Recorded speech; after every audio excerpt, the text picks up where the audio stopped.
Mufasa the line king இந்த படத்தை ஓடிடியில் வந்ததுக்கப்புறம் பார்க்கலாம் அப்படின்னு நீங்கள் வெயிட் பண்ணிட்டு இருந்தீங்கன்னா தயவு செஞ்சு அந்த தப்பை மட்டும் பண்ணாதீங்க. இப்போவே தேட்டருக்கு போய் இந்த படத்தை பாருங்கள். ஏன்னா இந்த படத்துடைய விஷுவல் பயங்கர கிராண்டாக செம்ம ரிச்சாக இருக்கும். அதுவும் இல்லாமல் குவாலிட்டி பார்த்தீங்கன்னா செம்மையான தரமான குவாலிட்டியாக இருக்கும். ஸோ இந்த படத்தை சின்ன ஸ்க்ரீனில் பார்க்காம பெரிய ஸ்க்ரீனில் பார்க்குறது தான் ஒரு நல்ல எக்ஸ்பீரியன்ஸ். ஸோ அந்த எக்ஸ்பீரியன்ஸை மிஸ் பண்ணாமல் இப்போவே தேட்டருக்கு போய் பாருங்கள். படம் தேட்டரை விட்டு போகிறதுக்கு முன்னாடியே போய் பார்த்துருங்க. முஃபாசா தான் அப்பா அம்மாவோட ஜாலியாக காட்டில் விளையாடிட்டு இருப்பாரு. அப்போ திடீர்னு ஒரு காட்டாற்று வெள்ளம் வரும். அந்த வெள்ளத்தில் முஃபாசா அடிச்சுட்டு போயிடுவார். சில நாட்கள் கழித்து அவர் ஒரு இடத்துல கரை ஒதுங்குவார். அந்த இடத்துல பார்த்தீங்கன்னா புதுசாக அவரோட வயசுலேயே ஒரு சின்ன சிங்கத்தை பார்ப்பார். அந்த சிங்கத்தோட பேர் டாக்கா. அந்த புது குட்டி சிங்கத்துக்கு முஃபாசாவை ரொம்ப பிடிச்சி போயிடும். ஸோ அந்த குட்டி சிங்கம் முஃபாசாவை தன்னோட இடத்துக்கு கூட்டு போய் தன்னோட அப்பா அம்மாவை கிட்ட இந்த முஃபாசாவை அறிமுகப்படுத்தும். டாக்காவுடைய அப்பாவான ராஜா சிங்கம் புதுசாக வந்தவங்கள நம்ம எப்போவுமே சேர்த்துக்க மாட்டோம், அதனால அவனை இங்கேருந்து அனுப்பிடுங்கன்னு சொல்லுவாங்க. ஆனால் டாக்கா எனக்கு ஒரு அண்ணன் வேணும், எனக்கு ஒரு சகோதரன் வேணும், ஸோ நான் அவனை என் கூடயே வச்சுக்க போறேன்னு சொல்லுவாங்க. ஆனால் ராஜா அதுக்கு ஒத்துக்க மாட்டாரு. இருந்தாலும் டாக்காவோட அம்மா ராஜா கிட்ட எடுத்து சொல்லுவாங்க. சரின்னு சொல்லிட்டு 2 பேருக்கு ஒரு போட்டி வைப்பாங்க. இந்த போட்டியில இவன் ஜெயிச்சா இவன் நம்மளோட இருக்கலாம், இல்லைன்னா இருக்கக்கூடாதுன்னு சொல்லுவாங்க. அதே மாதிரி ஒரு போட்டி நடக்கும். அப்போ முஃபாசா வின் பண்ணதுக்கு அப்புறமா சரி இவங்க இருக்கலாம், ஆனா ஆண் சிங்கங்கள் கூட இவன் இருக்கக்கூடாது, பெண் சிங்கங்கள் கூட மட்டும்தான் இவன் இருக்கணும், வேட்டையாட போகும்போது அவனை கூட்டிட்டு போங்க அப்படின்ற மாதிரி சொல்லிடுவாங்க. சிங்கத்தில் பொதுவாகவே ஆண் சிங்கங்கள்லாம் வேட்டையாடாது இல்லையா, பெண் சிங்கங்கள் தான் வேட்டையாடும். ஆண் சிங்கங்கள் சாட்டு தூங்கிட்டு இருக்கும். இதுதான் சிங்கத்துக்கான வேலை. ஸோ முஃபாசா என்ன பண்றாருன்னா வளரும்போது பெண் சிங்கங்கள் கூட நிறைய வேட்டைக்கு போய் வேட்டையாடுறதுக்கு தேவையான எல்லா தந்திரங்களையும் கத்துக்கிறாரு. இதே சமயம் டாக்கா ஆண்கள் கூடயே இருந்ததால அவருக்கு பெருசா வீரம் எதுவும் வரல. அதே சமயம் எப்படி வேட்டையாடுறது அப்படிங்கிறதும் தெரியல. இப்படியே போயிட்டு இருக்கப்ப திடீர்னு வேற ஒரு இடத்துல இருந்து சிங்கங்கள் இங்க வந்து இவங்களை அழிக்க பாக்குது. அப்போ ராஜா சிங்கமான டாக்காவோட அப்பா முஃபாசாவை கூட்டு நீ இவனை இங்கேருந்து கூட்டிகிட்டு போயிடு, நீங்கள் 2 பேரும் வேற ஒரு இடத்துல போய் உங்களுக்கான புது வாழ்க்கையை அமைச்சுக்கோங்க, நீ என் பையனை பார்த்துக்கோ, அவன் தான் எங்கே இருந்தாலும் ராஜாவாக இருக்கணும்,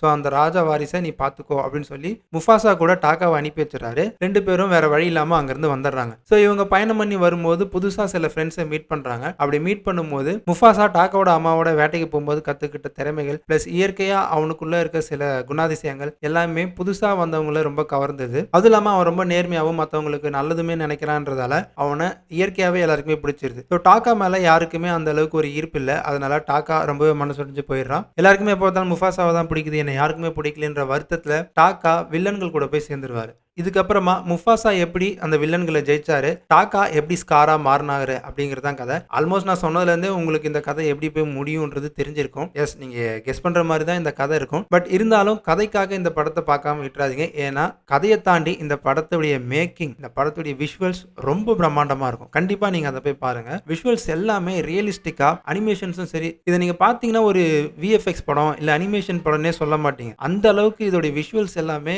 கிராண்டா, ரிச்சா, அதே சமயம் ரியலிஸ்டிக்கா இருக்கும். டெக்னாலஜின்னு பார்த்துட்டோம்னா நம்ம சொல்லவே தேவையில்ல. ஹாலிவுட்ல இவங்க டெக்னாலஜி வைஸ் எப்போவோ பயங்கரமான தூரத்துக்கு போயிட்டாங்க. பட் இருந்தாலுமே இந்த படத்தை பார்க்கும்போது என்னடா ஒரு படம் ஃபுல்லாவே இந்த அளவுக்கு குவாலிட்டி கொடுத்துருக்கீங்க அப்படின்றத பார்க்கும்போது இன்னுமே இவங்க ஒரு லெவல் புஷ் பண்ணி மேலே போயிருக்காங்க அப்படிங்கிறத நம்மளால சொல்ல முடியுது. பழைய படத்துக்கும் இந்த படத்துக்கும் என்ன வித்தியாசம்னு பார்த்தீங்கன்னா, பழைய படத்துல ரியலா என்ன கலர் இருக்குமோ அப்படிதான் இருக்கும். குழந்தைங்களுக்கு ஏற்ற மாதிரி கொஞ்சம் சேச்சுரேட்டட் கலர் அந்த மாதிரிலாம் பண்ணியிருக்க மாட்டாங்க. ரியலா ஒரு கார்டு பார்க்க எப்படி இருக்குமோ அதே மாதிரி தான் பண்ணியிருப்பாங்க. பட் இந்த பாட்டில் அந்த தப்பை பண்ணாம என்ன பண்ணியிருக்காங்கன்னா, குழந்தைங்களுக்கு இந்த படம் பிடிக்கணுன்றதுக்காக கலர்ஸ் எல்லாமே கொஞ்சம் எக்ஸ்ட்ராவா கலர்ஃபுல்லா ஆட் பண்ணியிருக்காங்க. பிளஸ் பாட்டு நிறைய வச்சிருக்காங்க. படத்தை பார்க்கும்போது பல்ல கடிச்சிட்டு இந்த பாட்டை மட்டும் கேட்டுட்டீங்கன்னா அதுக்கப்புறம் படம் உங்களுக்கு ஒன்றும் பெருசா போர் அடிக்காது. பட் இந்த பாட்டு தான் அப்பப்போ வருது, அது கொஞ்சம் இதாக தான் இருக்கு. பட் ஸ்டில் குழந்தைங்களுக்காக இந்த பாட்டை வச்சிருக்காங்க. ஓகே, கண்டிப்பா இந்த பாட்டை மட்டும் ஸ்கிப் பண்ணிட்டு படத்தை கண்டிப்பா பாருங்க. எனக்கு தெரிஞ்சு இங்கிலீஷ்ல பாட்டு நல்லா இருக்கும்னு நினைக்கிறேன். பட் தமிழ்ல பார்க்கும்போது பாட்டு வந்து கொஞ்சம் சிங்க் ஆகாத மாதிரி, லிரிக்ஸ்லாம் கொஞ்சம் மேட்ச் ஆகாத மாதிரி இருந்துச்சு.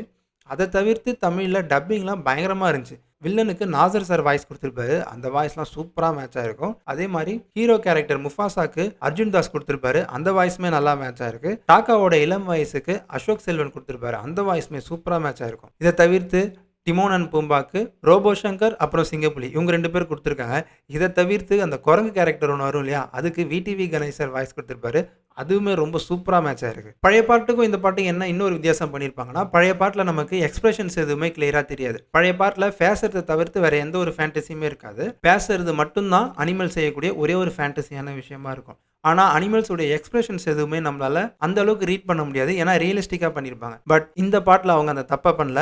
ஏன்னா பார்க்குற குழந்தைக்குமே அந்த எக்ஸ்பிரஷன்ஸ் போய் சேரணுன்றதுக்காக இப்போ ஒரு சிங்கம் சிரிக்குதுன்னா அந்த சிரிக்கிறத நம்மளால பார்த்தாலே தெரியும், பார்த்த உடனே நமக்கு ஃபீல் பண்ண முடியும். சேம் டைம் அது ஃபீல் பண்ணுதுன்னா அதுவும் நம்மளால ஃபீல் பண்ண முடியும். அந்த அளவுக்கு எக்ஸ்பிரஷன்ஸ் எல்லாமே தெளிவா ரீட் பண்ற மாதிரியும், குழந்தைங்களுக்கும் இந்த எக்ஸ்பிரஷன்ஸ் போய் சேர்ற மாதிரி புரியுற மாதிரியும் பண்ணியிருப்பாங்க. கதை ஃபிளாஷ்பேக்ல போறதால டிமோன் அண்ட் பூம்பாக்கு அதிகமான இம்பார்ட்டன்ஸ் கொடுக்க முடியல. பட் ஸ்டில் நரேஷன்ல அங்கங்க கதை சொல்றப்போ போயிட்டு வராங்க. அப்போ நம்மளால டிமோன் அண்ட் பூம்பாவை பார்க்க முடியுது. பட் ஃபர்ஸ்ட் பார்ட்ல நம்ம பார்த்த அளவுக்கு டிமோன் அண்ட் பூம்பாவை இந்த பார்ட்ல பார்க்க முடியாது. இந்த கதை ஒரு ப்ரீக்வல் தான். அதாவது என்னன்னா, சிம்பாவுடைய அப்பா தான் முஃபாசா. முஃபாசா எப்படி இப்போ தான் இருக்கிற இடத்துக்கு வந்தாரு, அவருடைய ஃபிளாஷ்பேக் என்ன அப்படிங்கிறதான். அதே மாதிரி ஸ்கார் எப்படி வில்லனானாரு, ஸ்காருக்கு ஏன் ஸ்கார்னு பேர் வந்தது, ஸ்காரும் முஃபாசாவும் எப்படி எதிரியா மாறினாங்க அப்படிங்கிறத விவரிக்கக்கூடியது தான் இந்த கதை. ஓவராலா சொல்லணும்னா படம் டெக்னாலஜி வைஸும் சரி, விஷுவல் வைஸாவும் சரி ரொம்ப பயங்கரமா இருக்கும். கதையை பார்க்காதீங்க, படத்தை விஷுவல்ஸ்க்காக கண்டிப்பா ஒரு தடவை தியேட்டருக்கு போய் பெரிய ஸ்கிரீன்ல பாருங்க.